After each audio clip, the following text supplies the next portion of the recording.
Is speedrunning a waste of time? The obvious answer for anyone who speedruns is no. And yet, the question nags at me when I consider how much time I spend speedrunning, when I see major world records broken or watch streamers playing the same game for months on end.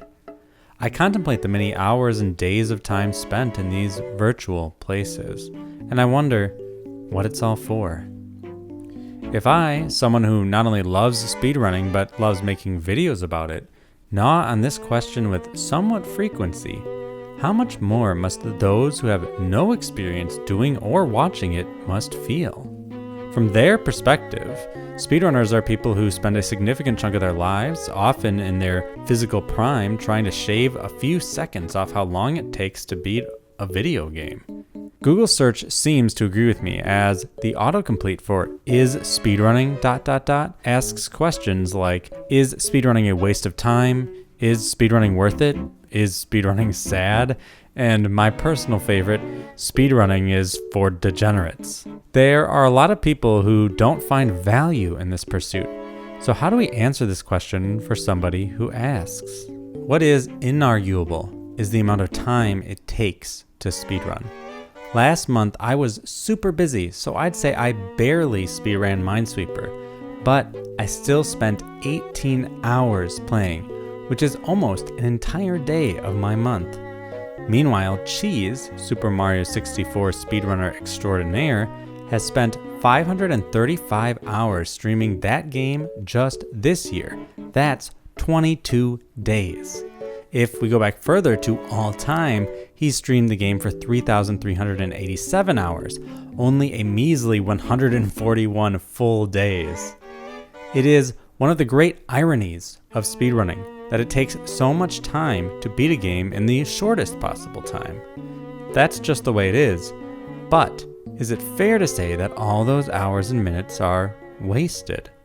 In order to make the argument that something is or is not a waste of time, we need to set up, at least a little bit, what it would mean for something to be a waste of time in the first place. The fact of the matter is that we have limited time on this planet. Our lives are finite, our days are numbered. What's worse, our puny minds don't even have a firm grasp on the gravity of this fact. It's hard, when you're experiencing seconds and minutes firsthand, to imagine the scope of an entire life. Just one of life's cruelties, I suppose. But if we don't have infinite time, and we accept as a given that our time does have value, then it is possible to waste that time. So what does it look like to waste time? I suppose that depends on who is asking, but I want to find a definition that satisfies most people watching this video. My first instinct is to say it is a waste of time to do anything that doesn't provide anyone anything of value. We've got a lot of wiggle room there, as the definition of value is meaningfully vague, so a lot can fit into it. But are there not circumstances where someone can provide something of value to someone else and still be wasting their time?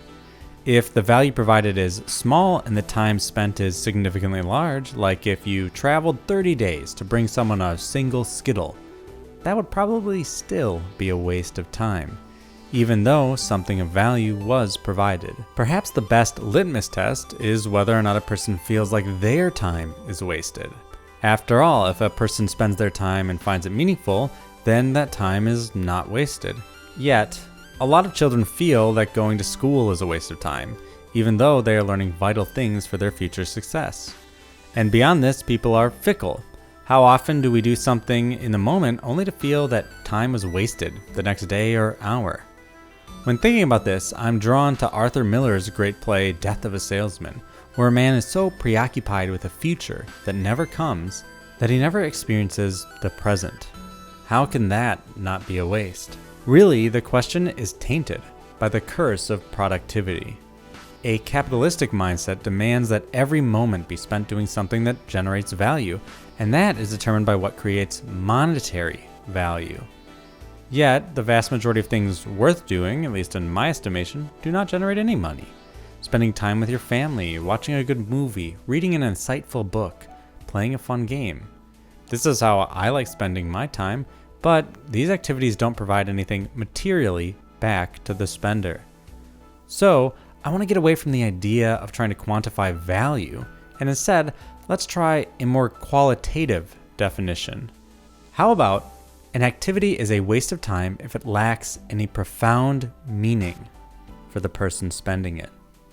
This leaves in that wiggle room for somebody to determine for themselves if the activity is or is not a waste of time, but remains provocative. Do you really think this activity has profound meaning?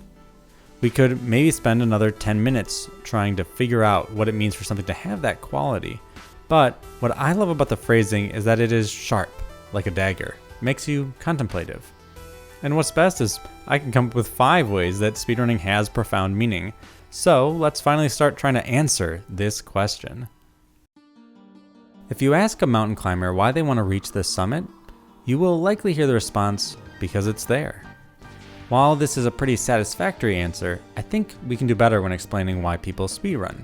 But this is one reason we do, because the game is there. It begs to be speedrun, to be scaled, to be beaten. We want to push ourselves to our limits in pursuit of mastery, the chase to be the best. First and foremost, mastery is its own reward. When we set a goal for ourselves and then work hard to achieve it, we come to believe in ourselves and our capabilities more. Speedrunning is a magnificent chamber of excellence to get lost in. For every victory a player achieves, another horizon looms, waiting to be conquered. Whether that horizon takes the form of getting a gold split, performing an important skip with routine precision, or breaking a personal best. Each time we reach a goal and push past it, we get one step closer to mastery. Progress for the speedrunner is innately measurable because we're constantly measuring how fast we run the game. When we stop and consider where we were a month or a year ago, it's easy to see progress, to be proud of ourselves for starting this journey and steadily improving our skills. Is there not something profoundly meaningful about setting a goal and accomplishing it? It's not just sitting around and mindlessly watching TV, not that there is anything necessarily wrong with that. It's actively doing something we want to do and proving to ourselves that we can become bigger and better versions of ourselves if we put our mind to it. With mastery comes Zen. Zen is total absorption in an activity, achieving a meditative state while playing. And speedrunning is a Zen machine. The more one speedruns, the more the act of play becomes ingrained within them, the more they internalize each action, are able to move without conscious thought. I personally feel most zen when I play Minesweeper. I get completely lost on the playing field and lose myself more with each action I take. That act of losing oneself in the moment, that extreme focus on the activity at hand, is deeply human. It's something we naturally lend ourselves to. It's so meaningful, it's the central tenet of some world philosophies. The speedrunner achieves that feeling, maybe not in the same intended way, but they get there nonetheless. And that zen is only enhanced with each run, which means that the speedrunner's time is not wasted, as it builds on itself each time they play. But there is more to mastery than just pushing oneself and reaching zen. After all, speedrunning is also about being the best, about overcoming other people to achieve the best times. There is a reason speedrunning is quantified on leaderboards for all to see. It feels good to win, to clutch out a victory and outdo someone else. Mark Rosewater, the head designer of Magic: The Gathering, describes some players as spikes. Spikes play to win. They copy other people's strategies and will take any shortcuts to get there. They put in hours and days of time into an activity because they want to prove to others, not just themselves, that they are amazing. There has to be at least a little spike in every top runner, because it takes a higher gear of determination to keep pushing for incremental gains. Trust me, for most games it's a lot easier to go from no knowledge to being in the top 20% of runners than it is to go from being the top 20% to being the top 1%, let alone becoming the best. But being the best, overcoming the intense nerves that come with playing at an intensely high level, feeling that rush of competition, those emotions, are justification alone that speedrunning is a deeply meaningful endeavor. The elation of victory, the shaky hands that often lead to choking, these are not meaningless. We are emotional creatures, and speedrunning allows us to feel an entire gamut of emotions as we play and compete, especially at the highest levels. Finally, mastery has one last meaningful reward: immortalization. Speedrunners love to tell stories, tell the history of those who broke records and achieved the impossible for the first time. Sure, eventually a lot of people might achieve a particular time, but the first to do so will always be a trailblazer. Some of the most popular speedrunning videos are not speedruns, but histories of the sport that explore the who and when and how, showcasing the trials and tribulations of those who achieved greatness. In some ways, such stories are hagiographies. They solidify who matters and why, enshrining the speedrunner as important, as standing out. One of my favorite examples of this can be found in Summoning Salt's video, The Quest to Beat Matt Turk, in which he beautifully displays just how far a community would go to overcome the best player, and how much one person's legacy can loom large over an entire game. Who wouldn't want to achieve such recognition, acclaim, and notoriety for being the best? We are social creatures, and speedrunning is meaningful because it allows us to compete with one another and be the best, and to be remembered for our efforts. But do you have to be the best for speedrunning to have profound meaning? Speedrunning is fun. Can't that be enough to satiate the cries that it is a waste of time? After all, time spent enjoying oneself simply isn't wasted time, because experiencing joy is one of the most profoundly meaningful things we can do.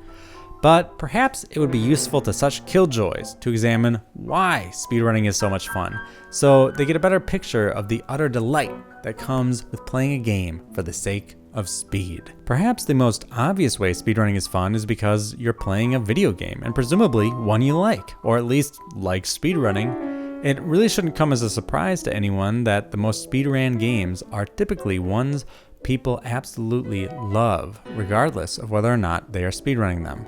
Minecraft, Super Mario 64, Portal, Celeste, The Legend of Zelda. What do all these popular speedrunning games have in common? They are legendarily fun video games that people already love. Speedrunning is a way to extend your love for a game, to know it more intimately, to explore its nooks and crannies, to stay just a bit longer in its virtual spaces for a purpose other than experiencing it for the first time.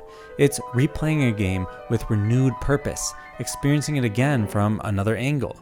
Speedrunning is for when you're just not ready to say goodbye quite yet, and you want to have fun together for a bit or a lot longer. That's meaningful because it solidifies your relationship with a piece of media that is meaningful to you.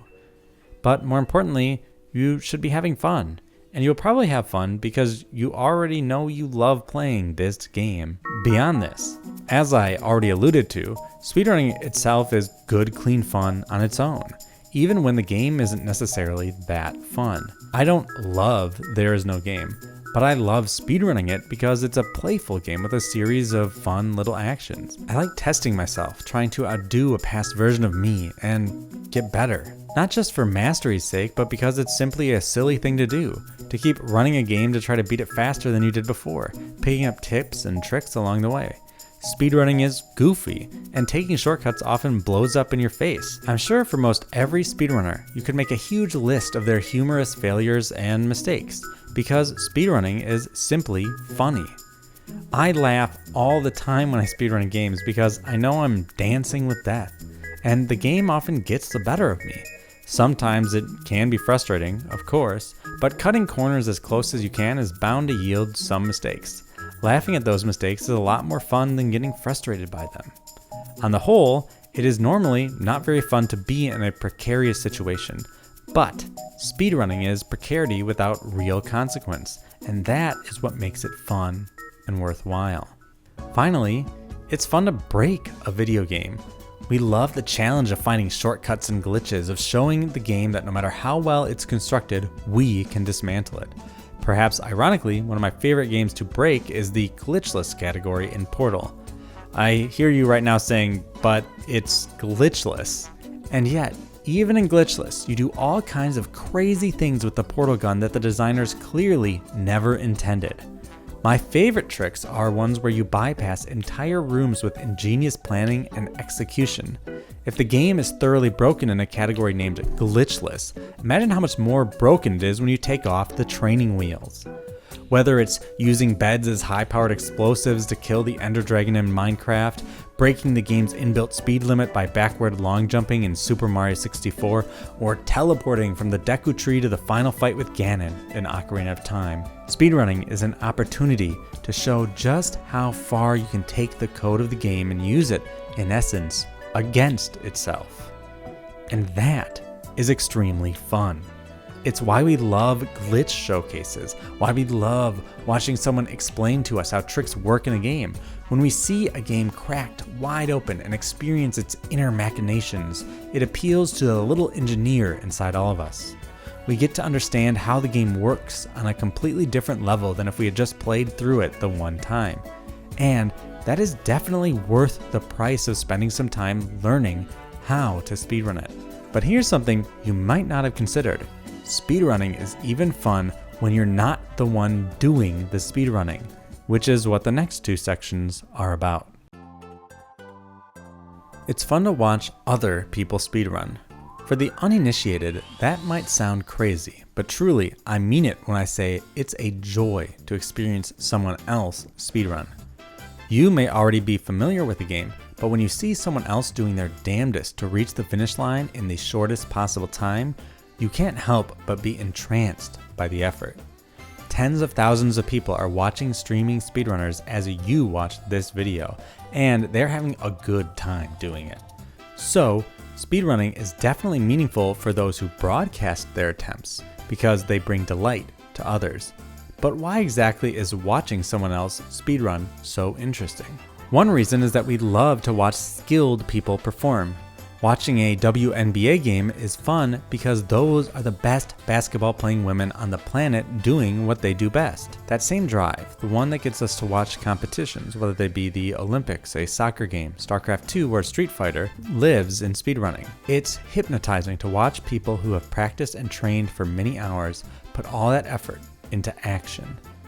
In all competitions, including speedrunning, there is a key aspect of contingency, of will they or won't they at play. We don't know how it will turn out. Will the runner break the record or will they fail at the last minute? Will they perform the difficult trick on their first try or will they lose time taking a safer route? These kinds of questions keep the viewer on the edge of their seat. They keep us guessing as to what will happen next. And that's a lot of the fun of watching speedruns in action. I'm particularly a big fan of Break the Record live events, which pit speedrunners against each other. It's fun to watch these races in real time and wondering, with chat, just who is going to come out on top. Being able to experience the many emotions of speedrunning as a spectator is just as meaningful and fun as experiencing them ourselves, even though it is fundamentally different than picking up the controller yourself. But watching speedruns does not have to be a gripping and intense experience. It can also be super chill. Despite what I just said, speedruns are also incredibly predictable. The runner is attempting to execute on a plan, so if you stick with them for a while, you get to know the plan. And instead of sitting in awe of their immense skill, you can kind of just hang out with them as you watch them play. I love putting on a speedrunner in the background while doing something else, sometimes even while I'm speedrunning myself. The consistency of the gameplay has a calming effect. One of my favorite videos on this topic is Wizawat's The Legend of Clint Stevens, which recounts his experiences watching Clint Stevens' Ocarina of Time 100% run attempts, which meant visiting all the different locations of Hyrule, experiencing truly all of what the game had to offer. One thing which seems to strike Wizawat quite profoundly is the fact that Stevens is just chill throughout all of it, that after a bad day he could watch the stream and know what to expect, relax with chat. And that's the duality of speedrunning as a form of spectator entertainment. It can be super intense races to beat the world record, or chill nights where you're hunkered down by the fireplace watching someone play for hours on end. It's versatile, fun, and in its own way, profound. On that note, speedrunning is a form of self-expression. It allows a speedrunner's personality to come through. We can see how they respond to defeat and success. There are often breaks for the runner to engage with chat as they wait for a loading screen or cutscene to finish up. How someone speedruns is just as important as what they speedrun. And to watch someone speedrun is to get to know them in a way that is surprisingly personal. There are actually only a few genres of gaming that someone could stream every day for weeks on end and continue to be interesting. Mostly competitive games like Dota or Counter-Strike. But speedrunning takes those games which would otherwise be one and done and turns them into vehicles for expression and discussion, allowing a streamer to engage with their chat in a meaningful and sustained way. Finally, watching speedruns does not have to be just for streamers on the internet. You can do it in person. One of the most rewarding speedrunning experiences of my life was when I speedran Celeste for a month. While I would stream some attempts with my friends Casey and Janelle, for the most part I spent my time speedrunning with just my wife watching. None of the three had even played the game at the time, but they all encouraged me when I would get PBs or choke, and loved watching me try again and again to beat my own times. It was an opportunity for me to hang out with people I loved, for me to entertain them with my terrible speedrunning skills, and for us to bond over that shared experience. And what could have more profound meaning than doing something you love with people you love? To me, that's proof right there that speedrunning is absolutely not a waste of time. But fear not, intrepid viewer, I still have more reasons to get through. The relationships forged by speedrunning go beyond an audience and a runner, as the speedrunning community is maybe the best and most meaningful part of the hobby. Just as many people take part in a bowling league to hang out with their friends and make new acquaintances, a profoundly meaningful part of speedrunning is not just the pursuit of the best times, but the friends we make along the way. Sure, the speedrunning itself may be the locus of these relationships, but it is sometimes just the excuse to get together and have a good time. One of the most obviously social aspects of speedrunning are the leaderboards people compete on. Competition is a form of social relationship, but it is actually kind of rare to see any of the maladies we associate with traditional sports and speedrunning scenes. This probably has to do with the fact that we don't directly compete against each other. In fact, we often compete more against ourselves than somebody else, unless we're at the top of the leaderboard. There really aren't ways to hamper someone else's speedrunning game. Thus, speedrunning tends to result in healthy and friendly competition. Leaderboards are social places. They tell the reader so much about the community that plays a game, its size, its major players, how people play the game, and often how to start getting involved. They are both a historical document of the community's efforts to speedrun the game and a living record, constantly changing to reflect a community's fluctuating nature. A leaderboard is a nexus of activity which beautifully displays human effort. When I see one, I am reminded of the placard at my local bowling alley growing up, which denoted who had achieved perfect games on the lanes and the league champions.